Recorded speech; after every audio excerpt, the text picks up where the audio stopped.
Good morning प्यारे बच्चों। देखिए आपकी स्क्रीन पर दो वाक्य आ रहे हैं। एक है काली घटा का घमंड घटा और दूसरा है वह अपना भाग लेकर भाग गया। ठीक है, इसमें एक ही शब्द दो बार आ रहा है, घटा और घटा। पहले घटा का क्या मतलब है? बादल। और पहले घटा का मतलब क्या है बच्चों? बादल।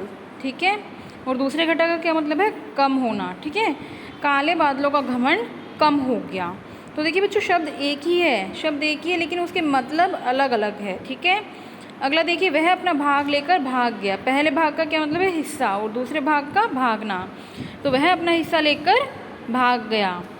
देखिए शब्द एक ही है लेकिन मतलब अलग अलग है। तो बच्चों, एक ही शब्द के जब बहुत सारे मतलब होते हैं तो उस शब्द को हम अनेकार्थी शब्द कहते हैं। ठीक है, जब एक ही शब्द के अलग अलग मतलब होते हैं। तो चलिए देखते हैं आगे।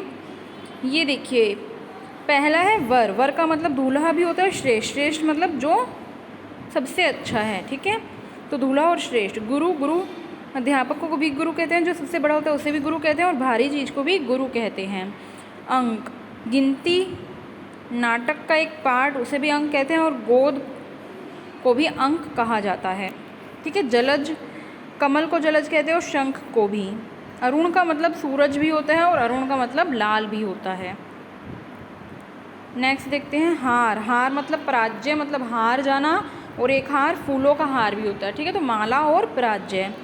पद, पद पैर होता है।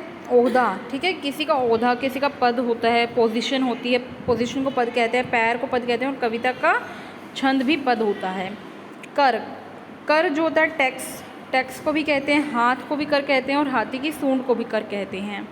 अंबर, अंबर का मतलब वस्त्र भी होता है, और आकाश भी होता है।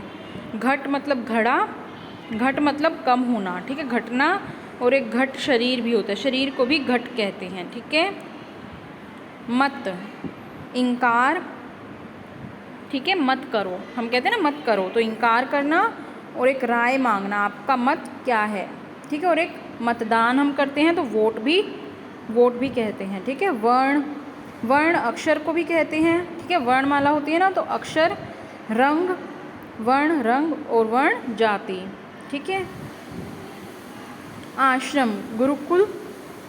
आश्रम चार अवस्थाएं। ठीक है, चार अवस्थाएं जो है होती है, जैसे कि गृहस्थ जीवन, वानप्रस्थ जीवन, इस तरह से चार अवस्थाएं होती हैं हमारे जीवन की। अगला है रस। ठीक है, स्वाद, जूस और आनंद।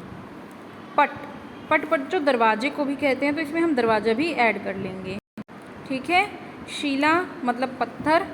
पर्दा, पट, पर्दे को कहते हैं, वस्त्र को भी पट कहते हैं, और दरवाजे को भी पट कहते हैं। अगला देखते हैं मृग। मृग बच्चों किसे कहते हैं? हिरन को कहते हैं, और कोई भी पशु, ठीक है, उसे मृग कहा जाता है। कृष्ण, कृष्ण का मतलब काला भी होता है, और श्री कृष्ण को कृष्ण बोलते हैं। ठीक है, सूत मतलब धागा, और सारथी। मुद्रा, मुद्रा क्या होता है बच्चों? सिक्का। ठीक है, पैसों को मुद्रा कहा जाता है, तो सिक्का। मुहर, मोहर हम लगाते थे पहले के ज़माने में, तो उसे मुद्रा कहते थे। चेहरे का भाव, ठीक है, कहते हैं कि जैसे वह शांत मुद्रा में है, तो चेहरे के भाव और अंगूठी को भी मुद्रा कहा जाता है। नग, नग मतलब पहाड़, और एक रत्न, रत्न भी होता है नग। ठीक है, अगला देखते हैं ताल। ताल जो एक तो संगीत का ताल होता है, एक तालाब होता है।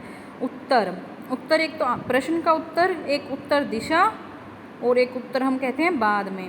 ठीक है, दक्षिण, एक तो दक्षिण दिशा होती है, और एक दाहिनी दिशा को भी दक्षिण कहा जाता है। ठीक है, कनक, कनक का मतलब होता है गेहूं, और सोना, सोना भी, सोने को भी कनक कहते हैं। पानी, पानी बच्चों इज्जत को भी कहते हैं, और जल को भी। ठीक है, पानी मतलब जल, और पानी मतलब इज्जत भी होता है। अगला देखते हैं ग्रहण। चंद्र ग्रहण होता है एक तो, ठीक है, चंद्र ग्रहण के बारे में सभी बच्चे जानते हैं। और एक ग्रहण होता है लेना। ठीक है, जैसे कि उसने पैसे ग्रहण कर लिए, तो पैसे ले लिए। वार, एक तो वार होता है दिन, बोलते हैं कि आज क्या वार है, तो एक तो दिन, और एक आक्रमण, वार करना, हमला कर देना। ठीक है, अब अंत में हम देखेंगे, देखिए अनेकार्थी शब्द किसे कहते हैं? कुल शब्दों के अनेक, कुछ शब्दों के, कुछ आएगा बच्चों यहाँ पे, कुछ शब्दों के अनेक अर्थ होते हैं। बहुत से शब्द ऐसे होते हैं जिनका बहुत सारे अर्थ होते हैं, तो अनेक अर्थ होते हैं। जिन शब्दों के एक से अधिक अर्थ हों, एक से अधिक मतलब हो, उन्हें अनेकार्थी शब्द कहा जाता है।